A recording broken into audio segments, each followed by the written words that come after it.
Your health, your story. Let's make it extraordinary. Hi, I'm Dr. Manasa Reddy. Today we have Dr. Vimee Bindra Garu, gynecologist and SRC accredited endometriosis surgeon. Hello, Hi, how are you, ma'am? I'm good, Dr. Manasa. Today we'll talk about endometriosis. What is endometriosis? Most of them doesn't know. What is it exactly? First of all, I would like to extend my thanks that we are discussing this topic. Thank you. Endometriosis is a very common disease which impacts women especially, and it is 1 in 10. Like out of 10 women, one person can have endometriosis, and it is as common as diabetes. Mhm. 42 million women in India have endometriosis, and almost 200 million women are suffering worldwide. Okay. But still, people have not heard about it. Yeah, That's why I'm so happy that you have taken up this topic to discuss so that we can create more awareness about it. thank you. It is basically a disease where tissue similar to the lining of the uterus Hmm. gets implanted outside the uterus, especially in the ovaries, bowels, bladder, and Mhm. ureters as well. Okay. So it involves various pelvic organs, and not only that, it can involve extra pelvic organs also. Okay. It causes severe pain, debilitating painful periods. They can't do their routine work. They have infertility issues. They Mhm. have painful bowel movements, painful urination. They may have marital disharmony, and Oh. many things associated with that. Who's most common like Uh, Earlier, it was said that it is a disease of reproductive age group, but it can be found in teenagers. It can also be found in postmenopausal ladies. So okay. it can impact any age groups. So my take is if you have or any women who is having painful periods or Mm-hmm. chronic pelvic pain, she should seek an expert opinion to rule out endometriosis. Okay, most affected are It is if it impacts every aspect of their life. okay. Because a woman who can't get up from the bed during periods and she has pain, she can't go to work. True. Teenage girls, they can't go to school, they Hmm. can't do their routine activities, they might have to miss their exams. Mm-hmm. And women who are working, they can't go to their work. Household women or homemakers, they can't do their routine activities, can't take care of children. Okay. Endometriosis, once it happens, it impacts not only the patient, it impacts the families. Okay. Because a woman is having a chronic disease, and because of lack of awareness and Mm-hmm. lack of knowledge of this disease among patients and doctors, Hmm. there is a lot of incomplete treatment happening, and Okay. these women end up having multiple surgeries, Oh. and they keep suffering, and even they are told that you have endometriosis and you have to live like that. That's the reason I am passionate about treating endometriosis, so that I can bring these women their dignity back and they can live a peaceful, pain free life like all of us. Yeah, this is mainly lack of awareness. Actually, most of them doesn't know how it is and how can it be treated, whether it's curable or no. Yeah, so people have not heard about Yeah, it. yeah. That is the challenge. Mm-hmm. And earlier, endometriosis was always believed that only urban women get it. But Okay. that is not true. Hmm. It impacts women of all races, age, irrespective of their social and economic status. Mm-hmm. All over the world, it impacts women equally and it impacts their lives equally. The awareness among doctors, among patients, I'm repeating it again Mm-hmm. because that is the crux of this topic, because we have to create a lot of noise about it Okay. so that women have a pain free quality of life. They are losing their quality of life. They can't get up from bed, they Hmm. can't do anything, they are taking multiple painkillers in a day, Okay. and many of them are infertile as well. They can't conceive. Mm-hmm. The basic problem is from the medical colleges, I would say, because the teaching in medical college for endometriosis is not the way we are treating it today. Okay. So we have to also talk about how we can change the education system so that the gynecologists are also trained equally. True. I have patients who come to me and they say that their gynecologist has advised them, get married, have children, you will be fine. So pregnancy is not a cure for endometriosis. Hmm. So if a woman is in pain, we have to believe her Hmm. and we have to help her get out of the pain. Instead, like if we have endometriosis, they'll have pain even during. Intercourse. Yeah, yeah. Yes. Mm-hmm. Like, Then how come they people can? don't talk about it. Yeah, yeah. The lady who comes to my OPD, she Hmm. never tells that she has painful intercourse. When we Hmm. ask her, then she says. And sometimes they also say, I thought it was normal. Oh, That's the reason she's not telling me. okay. So there are many myths surrounded around this disorder which people don't know. Initially, if you have it for the first time, can be painful, but as such, intercourse should not be painful. So if a lady has pain during intercourse, she needs to go for an opinion and examination to rule out the cause for that pain. Okay. So painful intercourse is a major symptom for endometriosis also. Oh, And that's the reason they can't have sex, and sometimes that is also a reason for infertility. okay. So, as I said, many myths are there. People think that painful periods are normal. My mother used to have, my grandmother used to have. So, you will also be fine once you get married and have children. That is what the next generation is told most of the times. Okay. So, we have to bust that myth. So, just understand from today that pain during period is not normal. Okay. Mild cramps, you take little rest, you take a simple painkiller which your doctor has prescribed. If you take and you're fine, it's fine. But if it is not subsiding, you're not able to get out of your bed, you're not able to do your routine chores, definitely it is not normal. Okay. So, what are the main causes of endometriosis? Exact cause still is not known. Okay. The basically it is genetics related. It runs in the families. A sister has endometriosis, her sister can have, mother has endometriosis. She can pass on to her daughters, but not always. Okay. You may not have any family history, but still you may have endometriosis. So there are some genes involved, but still research is going on. We don't know the exact cause. There are various theories which try to explain the existence of endometriosis, but no single theory can explain the endometriosis existence at different locations. But most commonly what we believe is there is a theory of stem cells or mulariosis where they give rise to these abnormal cells and they start behaving like the endometriotic lining. Okay. And they release their own hormones. They cause a lot of fibrosis because they bleed during the periods at the outside location, and the reason it gives rise to adhesions and all the organs get stuck to each other because of this inflammation and fibrosis. Like, we believe in this theory, and but irrespective of that, what works for these women is a good excision surgery. I'm not saying that every endometriosis patient needs surgery, but when it involves multi organs, she is having severe pain, debilitating pain, painful bowel movements, painful urination, painful sex, fatigue, all these symptoms are there, and infertility. Definitely, she needs a fertility enhancing, organ preserving endometriosis excision surgery. But it should be done only by experts. So, how do you diagnose this actually? Diagnosing endometriosis again is a challenge.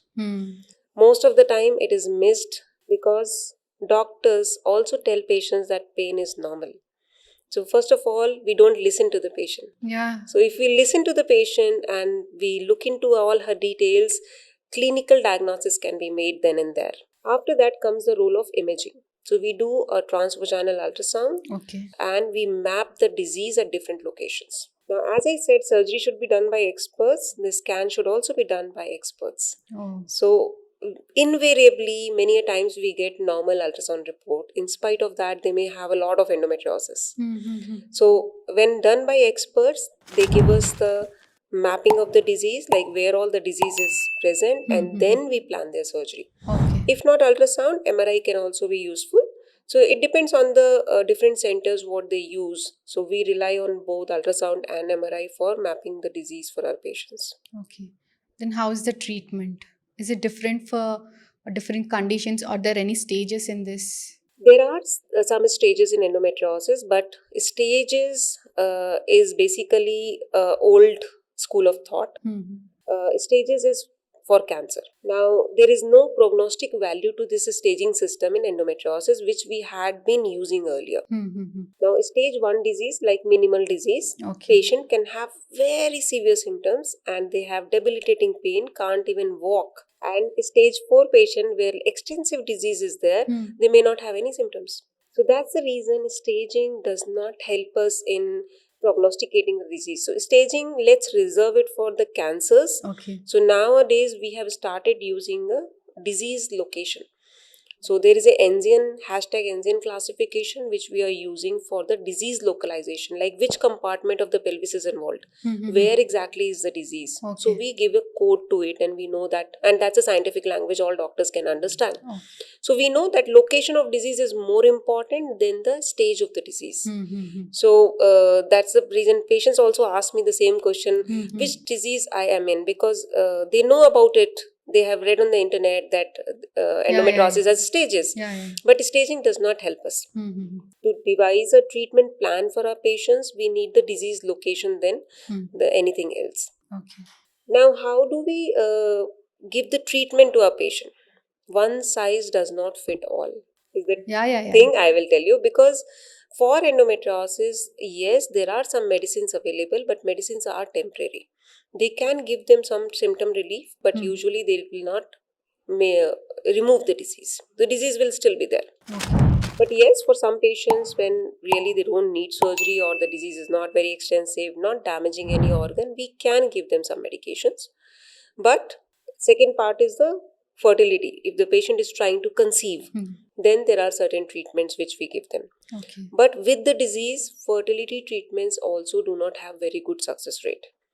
So we plan a excision surgery. We remove all the implants. We restore the pelvic anatomy for the patient. And then if she wants to conceive, we tell them to go for the fertility enhancing treatments. And if she doesn't want to conceive, we might give them some medications post surgery as well. Okay.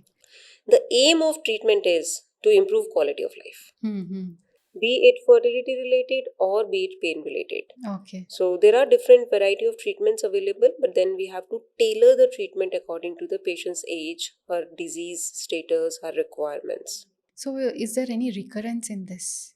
So I would like to explain a little bit about recurrence and residual disease. Now, this disease on ultrasound in general is recognized as having a chocolate cyst in the ovary. Like, because it's an old collected blood, so it is in layman language, it is called as chocolate cyst. Okay. So these patients go for imaging and their ultrasound is done. They say that there is a chocolate cyst. Their doctor performs a surgery, they remove the chocolate cyst. But chocolate cyst never occurs alone. So they will always have lesions outside the ovary, and those implants are not removed most of the time. Okay. And patients are told that this is a recurrent disease, and if they come back with the symptoms, they tell them that it has come back. Okay. Now, that is a residual disease. Now, suppose as I was talking about mapping and everything, I have mapped the disease at different locations and I have done a complete excision surgery. Now, that patient comes back with the disease, that is called as true recurrence. Okay. So many patients are told that you have got the disease again, but most of the time they had a failed surgery and their disease was not removed. So we patients and all of us need to understand the difference between recurrence and residual disease. Okay. So when they have undergone an excision surgery, again they have got the lesions, that is the true recurrence.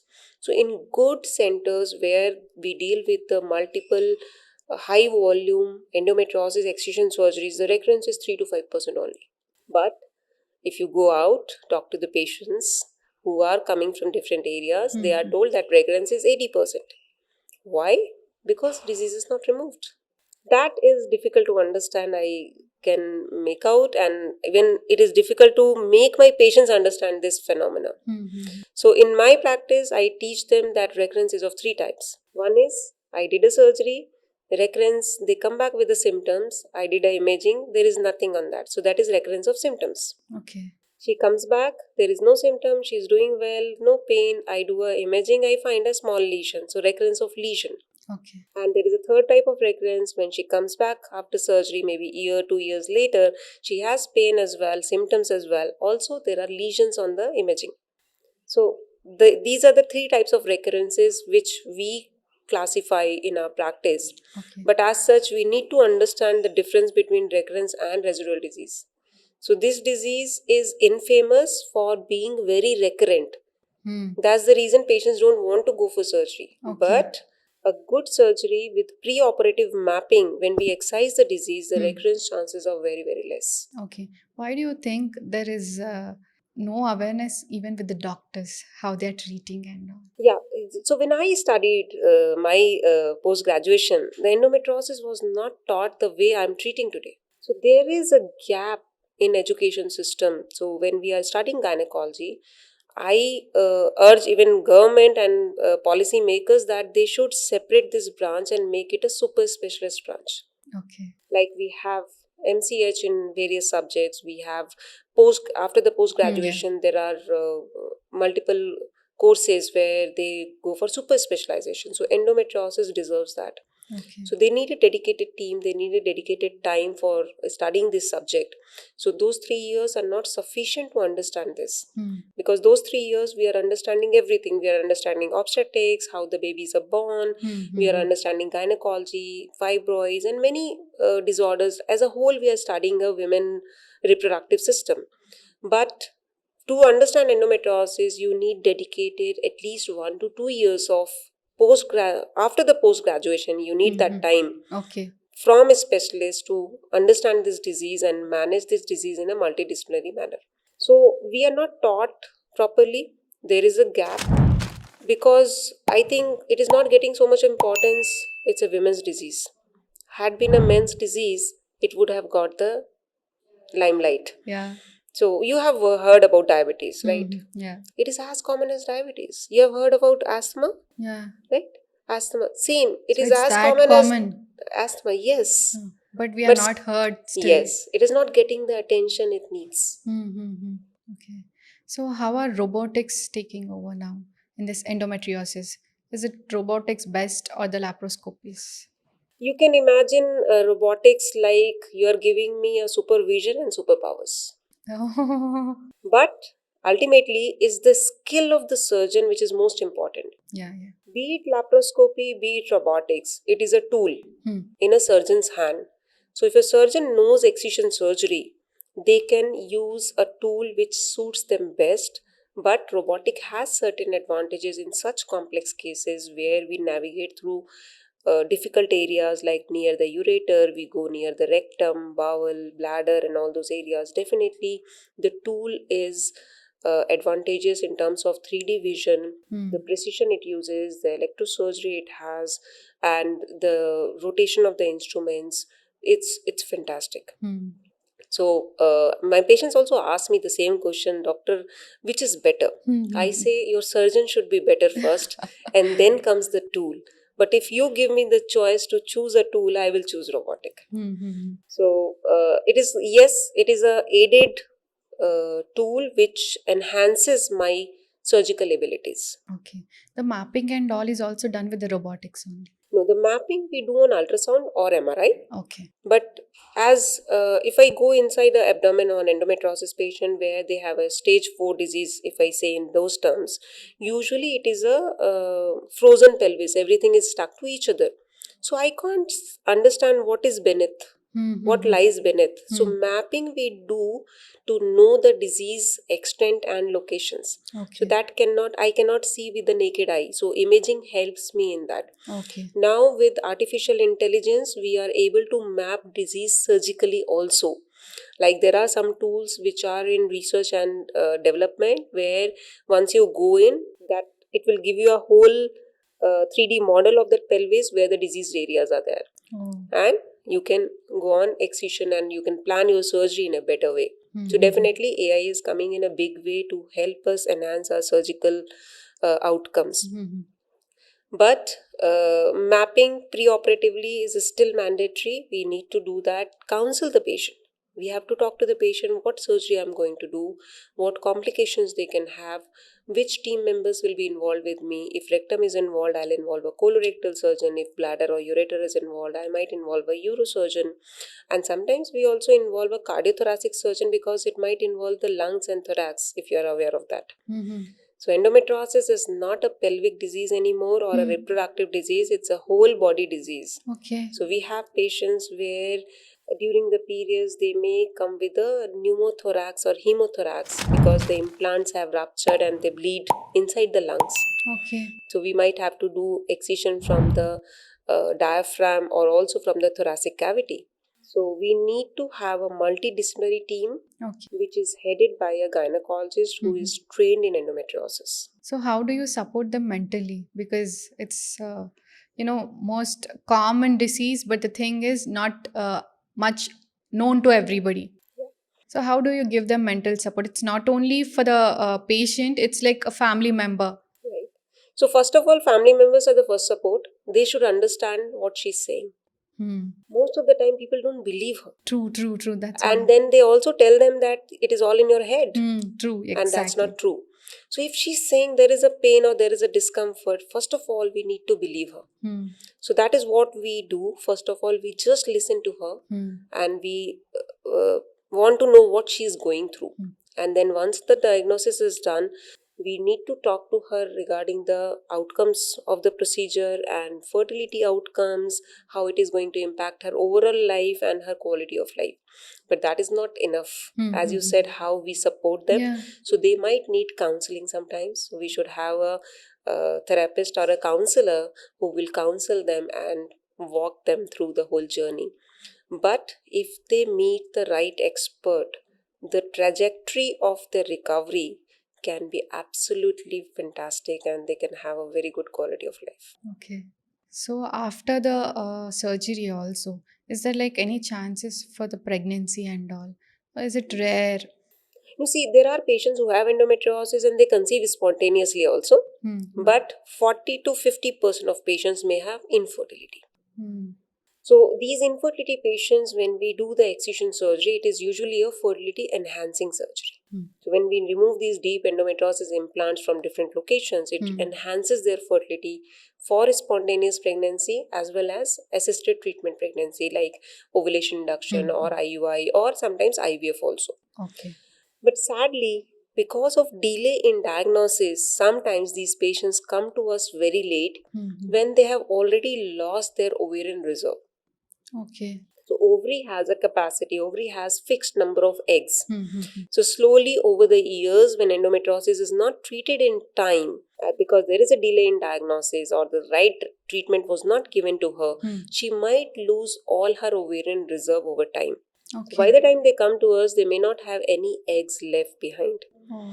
So even if we do fertility enhancing surgery, sometimes the chances of spontaneous conception may be less, or with IVF also may be less.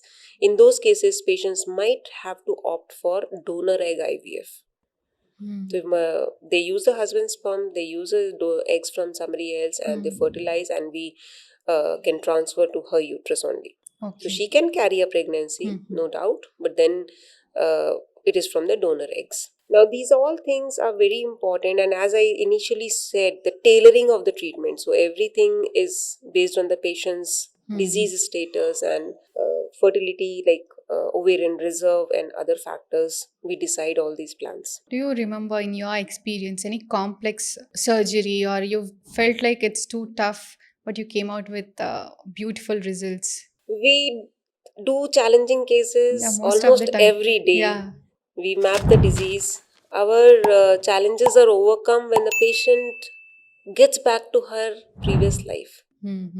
We have patients who have lost their job because of the pain they could not do, and after the surgery, they have joined their jobs back. We have patients where they could not conceive, they come back with their babies in their hand after the surgery. These are the rewards we get. Okay. So, very complex cases, if I talk about, there is a patient where she had a sciatic nerve endometriosis. A patient used to limp every 15 days in a month.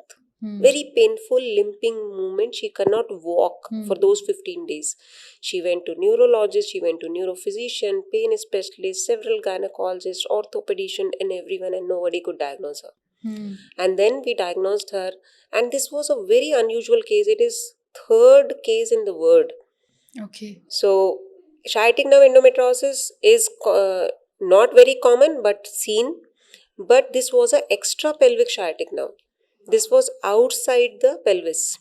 So we identified and we had to involve a neurologist, a neurosurgeon and an orthopedician to solve that case. And this was not done through the abdomen. We had to do it from the gluteal region. And there was a 4 centimeter mass which was compressing on the sciatic nerve, and that was endometriotic tissue. We excised it, and patient 2 years down the line is doing fantastic. She can walk nicely and she's doing well, and all her symptoms are gone. These patients, if we don't treat, they will have permanent nerve damage. They will have foot drop because the sciatic nerve is the main nerve which helps in the walking and motor symptoms. So they will have a gross motor symptoms, and once the nerve is damaged, we cannot reverse it. Yeah. So this was a fantastic case which we did, and there are several other examples which we have been doing. One more thing I would like to mention is silent kidney loss is very common in endometriosis. Okay. Now, what happens is, as I said, 50 to 60% patients have pain, but there is a 40% patients where they don't have any symptoms at all, but they may have endometriosis. Okay. So this endometriosis grows laterally and tries to engulf the ureter. Ureter is a pipe which connects the kidney to the bladder, Yeah. and it starts dilating. In turn, the kidney starts dilating because patient does not have any symptoms. He does not go to the doctor, and it is neglected. Or sometimes what happens is, even if they diagnose that dilatation of the ureter, they go to the urologist and they do not go to the endometriosis doctor because they didn't know it was not diagnosed. In those cases, they might lose their kidney. And this is real. Silent kidney loss is real. That is why endometriosis, if you are diagnosed with endometriosis, even if you don't have symptoms, even if you don't want pregnancy, go to a specialist, get the evaluation done. If it is not damaging any organ like ureter or kidney or bowels, in that case, we can keep you under interval growth monitoring. Okay. We need not start any treatment or do a unnecessary invasive surgery, but patient should be under follow-up so that we cannot, she does not end up having a kidney loss. Failure. Okay. You can afford to lose an ovary, but you cannot afford to lose a kidney. Youngsters or the mid-aged women. As I said, it impacts every age group. But yes, most commonly patients come to us from anywhere from 20 years to 50 years. But we see patients after 50 years also. We see patients in the teenage years as well. Without pain, how will they know that they have endometriosis? That's a good question, in fact. So when they go for a routine health checkup or anything, if endometriosis, suppose you are detected with a cyst also, please go to a specialist. At least they will map the disease. That's what I'm saying. If you don't need treatment also, at least you will be under the follow-up. So detection is, one is examination. We can detect that it is not looking normal. The pelvis is not looking normal if she doesn't have symptoms. And the second is on ultrasound, we should pick it up. Okay. Because routine health checkups usually will have a ultrasound by default in the health package. Yeah, but the thing is, without pain, without some restrictions or pain, anything like that, our Indians doesn't go to health checkups, routine health checkups. Yeah, that is the importance of a health checkup. Here comes the importance that annual health checkup is important, and you should visit your doctor annually at least to get the checkup done. This is most commonly in youngsters also. They start doing it from mid-aged, but not in the teens, or when you're getting married. At least they're not getting any checkups done. Slowly they have improved, but not. Yeah. So they don't understand the importance till the problem comes. Yeah, That's the challenge. But still, those who have pain, at least we can start propagating that pain is not normal, and they should seek the expert help. As you asked me what age they present, they usually present around 27-30 years. I'll tell you what is the reason. They have pain from their teenage years, from school time. They used to tell their mothers and teachers, but nobody paid attention. Nobody took them to the doctor. So when they come to us, from stage 1, they have already become stage 4. So that is one more reason of the delayed diagnosis, because they are not taken to the doctor in time. So if we diagnose early, definitely we can prevent the damage to the ovarian tissue, we can prevent the damage to the other organs, and we can have a good quality of life. So, ma'am, what are the myths in this endometriosis? Common people have it. There are a lot of myths with endometriosis. Like, it is full of myths. People think pain is normal. So first myth which everybody should understand, that pain during period is not normal.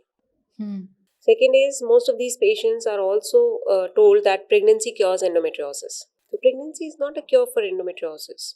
Getting pregnant is difficult with endometriosis, first of all. Okay. Yes, when you are pregnant, there can be a decrease in your symptoms, but sometimes pregnancy journey can be very, very painful with endometriosis.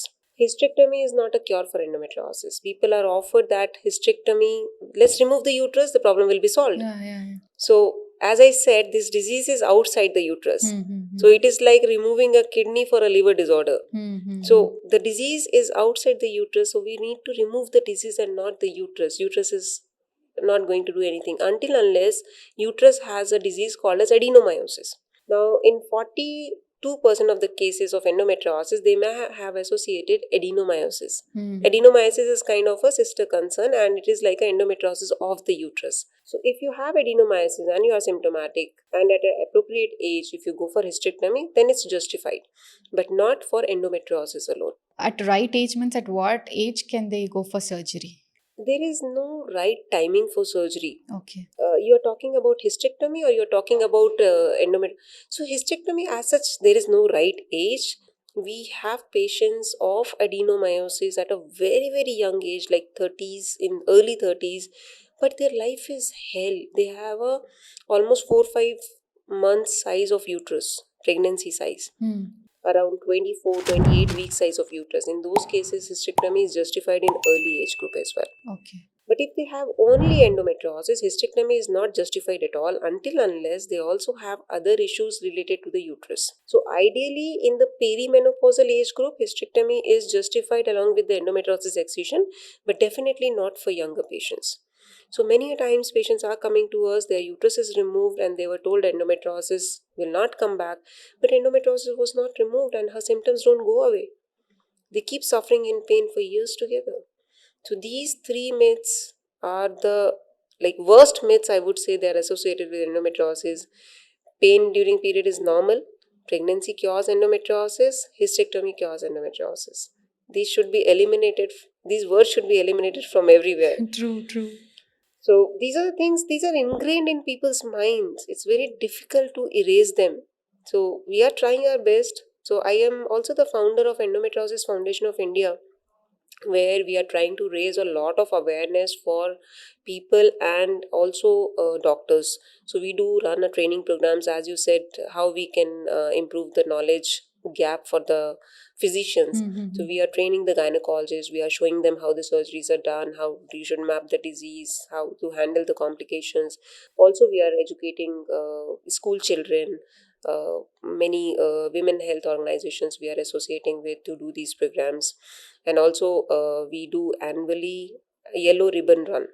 Like, pink ribbon is for breast Breast cancer, cancer. so yellow ribbon is for endometriosis. Okay. So every year in March we do yellow ribbon run. So next year it's on Women's Day, it's on 8th of March Oh, at Gachibowli Stadium. So you all should join us, and it's a great initiative where we are trying to raise awareness among the public.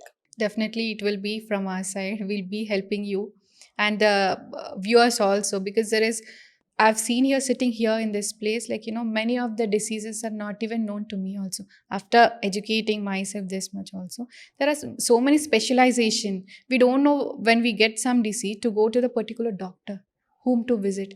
Commonly, we visit general physician. It is from there we have to be taken to the specialization. But most of them doesn't really do that. Right. Because our referral system is not as robust as other countries. So here, physician also treats the disease, specialist also treats the disease, super specialist also treats the disease, Whatever we and feel, patients have access to super specialists directly. That is the advantage, because they can reach out. But then, how many are aware of it? that is the That's the thing. challenge. Yeah. So our referral system, I think we need to work on that, because physician should refer to the right specialist. That is what happens in some of the countries. Mm-hmm. But one advantage in India is that patients can reach the specialist Yeah. directly, which doesn't happen in other countries, and they keep suffering. Like, we have patients from Canada, they have a waiting list of 2 years for a surgery. Mm-hmm. So we do get patients from all over the world, actually, all the countries, where because lack of endometriosis excision specialist is everywhere. It's a global issue. Okay. As I said, the lack of awareness among gynecologists, and that is also a global issue. Okay. So we are trying to bridge that gap, but then we need more and more doctors who come forward and treat this disease. So is it genetically or hormonally like affected more? As such, there is no hormonal imbalance as compared to the polycystic ovarian syndrome. People do confuse Yeah. it with that, but definitely these are two separate disorders, but they may coexist. Endometriosis patient may have polycystic ovarian syndrome, PCOS patient may have a endometriosis. Okay. But there is no hormonal imbalance as such, but these endometriotic implants do release their own hormones and cause inflammation and adhesions. Genetics, yes, it runs in the families, and there are certain genes which are involved in this. Still, as I said, that a lot of research is going on that, and we we are yet to reach the conclusion for this. It's not ruled out Yeah, exactly. so till we have not reached that stage that where we can develop a gene therapy and we give it to the patient and all the endometriotic implants die away.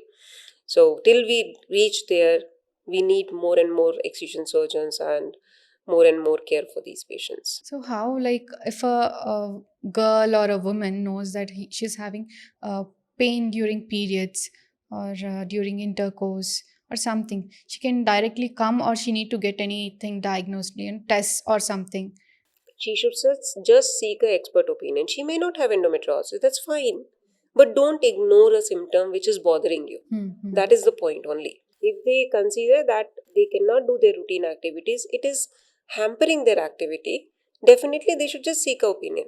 Not that every pain patient will have endometriosis. It may be something else, but then a specialist will guide you. So, ma'am, does lifestyle changes will affect on this endometriosis?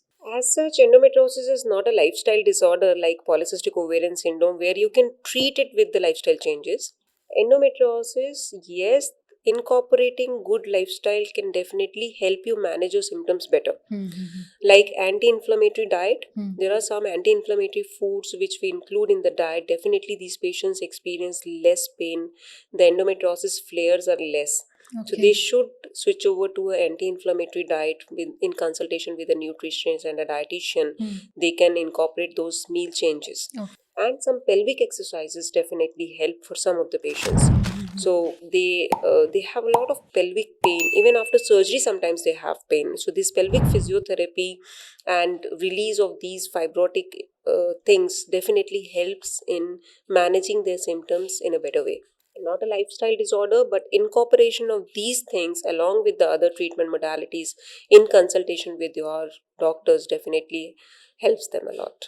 So, ma'am, what message do you want to give our viewers regarding this endometriosis, which will help them? I just want to say listen to your body. If you have any symptom or if you have your pain, speak. If nobody is listening, speak louder and get it fixed. So, thank you so much, ma'am. We most of them doesn't know about endometriosis. You gave so much awareness to them. Thank you so much. Thank you, Dr. Mansa, and thank you for bringing out this topic. I'm glad that we discussed about it. Thank you, ma'am.